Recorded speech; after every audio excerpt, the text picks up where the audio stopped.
દીકરાનું, દીકરીનું, ઘરવાળાનું, ગામવાળાનું, સગાવાળાનો ચહેરો તો નજરાય છે. નજરાય નથી નજરાતો. થોડા ભૂલી જો છો. પણ ભગવાનનો ચહેરો નજરાય છે, કૃપાળદેવનો ચહેરો નજરાય છે, સદગુરુનો ચહેરો નજરાય છે. જો જેવું તે સદગુરુનો ચહેરો નજરાય તો અંદર મુક્તિ થાય.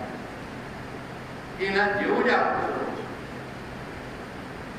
આપણા બાપજી, મોટા બાપજી મળીને આવ્યા પછી હું નજરાતું છું. બોલો, હું નજરાતું છું.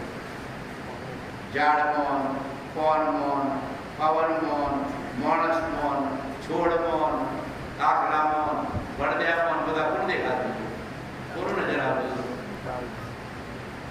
વાંચ્યું છે ને તત્કાળ મોક્ષનું બધા પુસ્તકમાં લખ્યું છે. કયા પુસ્તકમાં લખ્યું છે? અત્યાડીનો મોક્ષ કયા લખ્યું? સાક્ષાત્કાર પુસ્તક. એ ચોપડીઓ